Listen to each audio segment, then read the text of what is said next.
So, Nicola. Hello. You are great. Thank you. It's a very nice way to start. Pretty spectacular, as I'm sure you'll agree. And you're in many great things all the time. I feel very lucky. Wonderful. Very lucky. So, how do we begin? I want to talk about the Magic Farway Tree. Let's. Would you like to come and have a look? And I'm going to just cut to the chase, because I know these are the questions your friends have been asking. Right. What's your best Andrew Garfield anecdote? It's just fun. Do you have any Wi-Fi? Wi-Fi? God's got Wi-Fi. There's me, I love Wi-Fi. Here's Wi-Fi. Hello, I'm Beller. Brian's Wi-Fi. We only really got to share one day of filming because I live in the magical world and he lives in the real world. But I remember him in the makeup trailer coming in. I remember him getting his tattoos put on. It's just like he said, it's enchanted and wonderful. I remember him saying how much he wanted to make a sequel, and he said this could be the next few summers of our lives. It's a rare job where all the way through, because there's always a point of exhaustion in any filming job, even if it's the best thing ever, where everyone's like, oh, I'm ready for it to be done.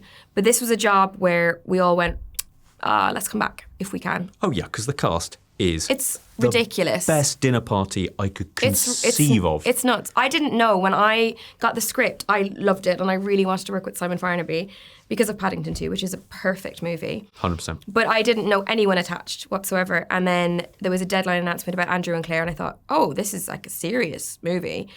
And I auditioned and luckily got it. And then the cast, I walked into my first day and saw a picture of Michael Palin, who is an ultimate all-time hero of mine. You wish to cross the lands. To locate a spell. To save your house from your evil grandma. We know all of this. You know all that because we just told you it. All right, no need to get shirty. Do you want to hear a really crazy story?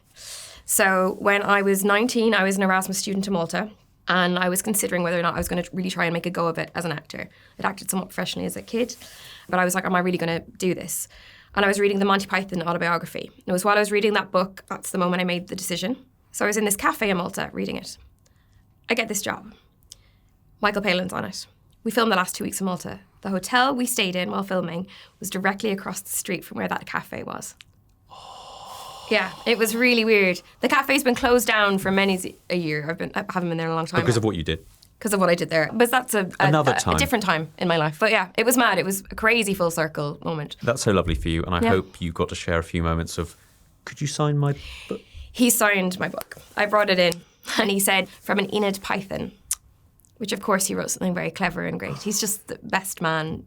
He's incredible. I imagine he's on your David Tennant, Margot Robbie, Ryan Gosling, nice celebrities list. Probably at the top, I would say. He's just sort of ridiculously nice and kind. S tier. 100%, yeah. This is Saucepan Man. This is Fran. Hello, Stan. He's a little hard of hearing and I can't have all the saucepans. I get the impression you all had the best time on set for this Yeah. one. And I say that maybe too often, but truly here. Because in my head, you did an audition where you were sort of trying to imitate the Fairy Wings. Well, I did an audition, I was in Australia, I believe promoting Bridgerton season 3. Do you like the lizards or no lizards? The lizards? I don't mind them. My hotel room was fancy. I wasn't paying for it. It had a view of the Sydney Opera House and I had nothing to prop my phone on. So I was sitting on the floor sort of doing a version and I had no one to read in with. So I was just sort of doing the lines and then I went back in afterwards and added in the other lines in a different accent. I had no resources. I had to do what I could and I was like, oof. And I had a second audition, then I met Ben and did a really nerdy thing where I went, I really want this job. And then afterwards I went, why did I do that?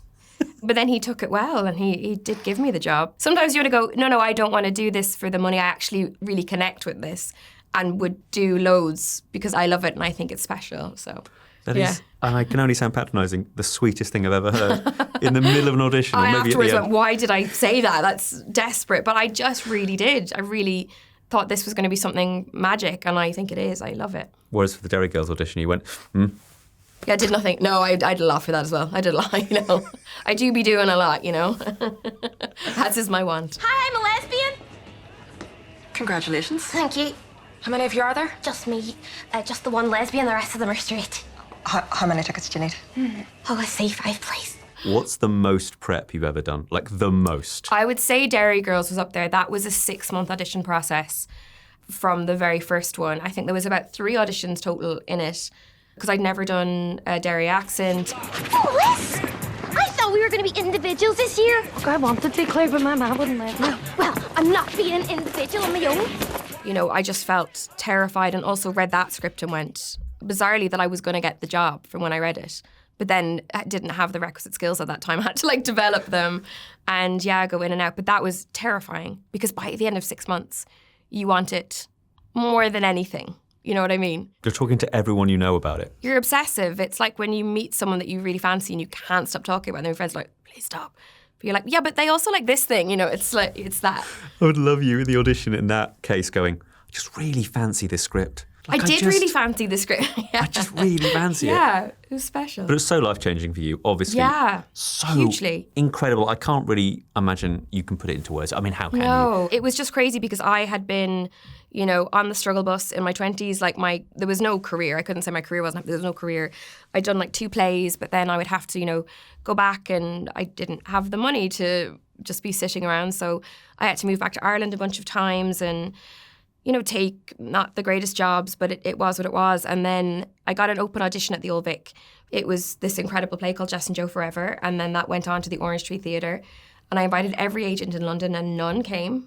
And then one did because the girl who wrote the play, Zoe Cooper, her agent was with Curtis Brown. So one agent from Curtis Brown came and signed me and my first audition with her was Derry Girls. But that was over the span of 2 years. And then Shondaland sees it and then... Yeah, I mean, I still don't know the full ins and outs of it. It was very bizarre, that process of Bridgerton, because I had one audition with the casting director's assistant and no one else, and then got the offer. Shut the front door. It was crazy. Tighter! Is she to breathe, Mama? I was able to squeeze my waist into the size of an orange and a half when I was Prudence's age. Your sister shall do the same. But most of the cast, for season 1 anyhow, I don't know whether it's changed since, but did a single audition. So you can imagine in the read-through, I was like, I'm getting fired. There's no way I could have gotten this lucky. Also, it's not a similar character. It's not the same genre. I don't know why they have, and who knows how many seasons. It just felt like I'd won the lottery, but it was going to get taken away. So it was terrifying. And what a character. Right? I know yeah. you found out on Reddit forums. I did, yeah. What the character was, Yeah. but just nobody move, nobody gets hurt. Let's just all get away with it. Lady Mistleton's identity is quite protected. And are we not the 2 most clever girls on the job? If anyone can find her, it is us, or other things. It's crazy. I mean, the audition sides that I got were very limited, and it was like, oh, she's a shy girl at a ball. Pen. Colin, I did not know you would be here. Sorry to disappoint. And I was in the final rounds of auditioning for a sitcom that I didn't get. So I was like, I'm going to have to put more work into that because it's a final round and this is going to be round 1 of 20 for this big Shondaland Netflix show. Just round 1, don't overthink it. I believe you owe me a dance this evening, and I have only 1 more space remaining on my card at present. How convenient. Penelope, I did not see you there. I'm afraid I cannot offer you that dance, Miss Coughlan. I am to escort Miss Featherington to the floor. And I often think I would love to see that audition tape because I think I just did genuinely a fine audition. I'm not being falsely modest. I think it was grand and passable. So I was baffled to get the job, to be honest, yeah. I think the most effort you've ever put in prep-wise has to be Bake Off, right? Oh, God. Oh, it just looks like a crater now. Hello. Hello. I couldn't prep for Bake Off.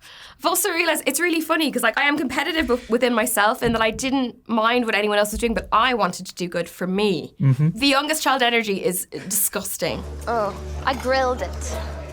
I don't know how. I think I knocked it with my knee, and I have grilled the sponge, which is an unusual move.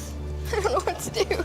I don't know what to do. When you grill that cake, my heart went out to you. It was horrendous. I'm not a baker, I'm a griller. I was a griller, yeah. I'm a good cook. I will say comedy, I'm a good cook. Baking is much more scientific. But it was complete arrogance that got me to where I was because I made, at first, the most beautiful sponge you've ever seen. Prue said to me, I think you know what you're doing. I went, I think I do too. And then I got smited by the gods. I was smote from heaven. They were like arrogant. And then I turned the oven off. And then I realised it was a Swiss roll and I hadn't rolled the sponge. And I then tried to make a second one with the grill because I didn't understand all the... And then, yeah, not good. I'm so glad I brought it up. I'm so grateful. People were like, was it fun? I was like, no, I didn't have fun. I was very stressed. It was hell. Yeah. It was hell, and but I'm so that proud. process then by extension gave us Siobhan McSweeney hosting Pottery Throwdown. Do you know what I mean? The She was world. so funny on Bake Off. So actually it had a wonderful outcome For sure. in the end. It looks so weird. And I know you were only on set for one day, but Yes. you've had to mine all the anecdotes you can out of your trip to the Barbie set. Oh my goodness. The Nobel Prize for Journalism goes to Barbie. I work very hard, so I deserve it. And I really feel for you because to say phenomenon, it's just so hard to put it into words again. But Yeah. the Ryan Gosling with his top off thing, Okay, I'm gonna go find Ryan Gosling. Bye. Bye. you being in your Barbie from childhood's I know. outfit as an adult. It was really special. I got the audition through and nearly fell on the ground because I adore Greta. Like, I really adore her. Like, Frances Ha, I watched it at a time as a struggling actor in London, and it was everything. I think it's just a perfect movie. And Lady Bird and Little Women, I think she's just so incredible. I could go on about her forever. So the audition came through and I was like, oh my God. And I was in Hawaii randomly. I feel like, this makes me sound like I travel all the time. Most of it's work, but I was in Hawaii. But I had packed this really bright pink dress that I was like, when am I ever going to wear this? And I was like, that's why I packed this. That was fate. And I sent the audition away. And then a while later, they were like, Greta really loves your tape. They're putting together a world. They didn't have sort of set roles for the groups of Barbies and Kens. Mm-hmm. But they were like piecing it all together, and then they were like, they really like it. And then I was about to start filming Bridgerton Series 3, of which I was the lead, and they were like, yeah, you obviously can't go and be in Barbie loads. So I was like, fair. But I wrote Greta an email and was like, I love you. I will do anything in this movie. I will come and sweep the floors. And then they were like, yes, you can have this little cameo role. But I didn't know if it would make it in the cut. So I didn't want to go around to say, Oh, yeah. because there was some incredible people that didn't make the cut of that movie, which that's nothing to do with anything other than it's quite short, the runtime. For sure. But yeah, on set was just amazing. And my scene was with Margot. She was sat, in the audience, full Barbied. She was in a Chanel look that day. And she's just so cool. I mean, she's incredibly inspiring, not just as an actor, but as a producer and the things that she stands for. And She'll go far. she's got a promising career ahead of her, that Margot Robbie. I reckon. Yeah, she's very cool. Sad to say, we don't have all the time in the world, so Of I'm course. going to wrap things up with some extra silly questions. Please. One of which is a recent favourite, which is, when was the last time you did something which made you think, oh God, I'm such an actor? When I was doing the play at the National, I got myself a nebulizer, which is to steam your throat, and I was just addicted to it. I love a gadget. So I would be walking around the halls just huffing into it all the time. It's like saline. But I kept calling it my healthy vape, and that's like insufferable, but I just loved it so much. I miss it now. I'm not doing the play anymore, but I might just go home and have a few tokes on my healthy vape. When have you felt silliest on set? Like most preposterous? Most preposterous on set. I think Faraway Tree, I did a lot of very silly things. Because if you're willing to let me improv, I'll go. She does that a lot. You wind me up, I'm like a toy car, I'll just, whatever. I won an award in university for improv, so I love it. But I mean, you don't want to give me too much rope, yeah. Have you ever had somebody in the street quote a line at you, whether it's from Derry Girls, let's say, or Bridgerton, where you don't recognise the line they're quoting? In New York, we were at the new World Trade Center checking in. It's where Condé Nast is. You do a lot of interviews there. And one was like, yeah, I know you, you're Lady Whistleballs. And I was like, indeed I am. Indeed. I get Lady Whistledown, the wee lesbian. Oh, that's sweet. The wee lesbian, yeah. It's me. I'm the wee lesbian. And you just go, That's me. and you get character names all the time, I'm sure. People must, whether they mean to or not, Yeah. call you by your character Yeah. names. Well, it's funny because Faraway Tree is the only thing that I've ever gone, I would actually like to get recognised for this. Hello. I'm Silky. At a screening, I've only seen the movie once yet.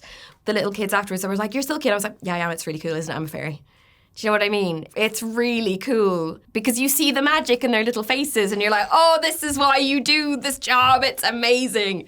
It's really cool. And what have you taken home from throughout your career? What's in your house that you'd love more people to notice and ask you about? I have Claire Devlin's brooch from Derry Girls, the little rainbow brooch. I have edition number 1 of Lady Whistledown Society Papers. I have a vase from Penelope's bedroom. And I have my sides from Barbie, which are what you have on the day for your script, and they're pink. That's quite a cool one. I would have nicked a few things off Doctor Who as well. What is going on? Ham and cheese toasty and a pumpkin latte. Doctor Who? Well, Shooty gave me a star cushion, so I do have that. Yeah. That'll do. Yeah. And no one will know. It'll just be there, and you'll be like, oh yeah, that's from Doctor Who. That's from the Doctor. This is from Taskmaster. This is from Taskmaster. Taskmaster. Do you like it? You bet big on that cactus being through the donut. I got my brother stuff from Taskmaster. They made him a task. Oh, wow. Alex made him a task that said, have the best life, your time starts now. And he has it framed in his house. That's adorable. Yeah, it's very cute. He's my big brother and he loves it. He's very happy. Is the most nervous you've ever been being on Will I Lie to You? Nicola, tell me what happened. I had a really, really bad case of the hiccups on set in Derry Girls, and it was ruining the day. Could I just hear the sound of your hiccup, please? What? Oh, goodness. I don't know, did that help? That sounded like Chihuahua from a distance. It's really funny because the other day someone said it to me and I had forgotten that I did that because it was during COVID. It was a crazy time. I remember. Because you would film these things and then you would go back to your house on your own and be like, all right. First time I did Graham Norton, same thing. I was so excited. It was like Jennifer Saunders was there. Oh, yeah, Dottie Winkleman. Your colleague. My now colleague, Jennifer Saunders, indeed. Pop Stars, the Irish version, where she said, my name's Nadine Coyle from Larkill and Derry, date of birth 15th of 685, making me a Gemini. And then she thinks for a second and goes, what date of birth did I say now? 15th of the 6th. And then it fades. And she's outed herself on camera. But everyone lost the plot. It's so much fun because it's a really fun show to do. You have so much adrenaline, and then I got dragged back home on my own. I was like, oh. So COVID was weird. Okay, so Tiger King. Okay. Tiger King. Back to Tiger King. Can I just say thank you? Thank you. For the fun and the energy. It is a delight, and I will resist calling you the wee lesbian when I see you next. You can. You've earned the privilege. No, absolutely not. But you can call me Silky. Deal. Done. Sold. Yeah, but I won't like shout in the street. No, I'll jump. I'm a jumper. By the way, as a side note, I love the bit in the movie when you whisper in their ear. Just getting to like ham it up is so fun. Well, one last final question then. Yes. What trope of movies and TV haven't you done that you'd still love to do? I mean, every actor says this, so it's painful to hear it, but like, everyone loves Succession, but there's a reason because it was so great. But yeah, Jesse Armstrong and Lucy Preble, like the combination of humour and just terrible people. I really want to play a super terrible person. Can someone listen and make this wonderful, Please. Charming, happy person an awful human being? I want to play someone really dreadful. No upsides to their character, just really full awful, please. Yeah. Consider it done. Thank you. Have a great rest of your day. Thank you so much. You too, thank you very much. Thanks for watching. If you enjoyed this video, don't forget to subscribe and click the bell icon to keep up to date. And you can find these interviews in full on BBC iPlayer by searching Movies with Ali Plumb.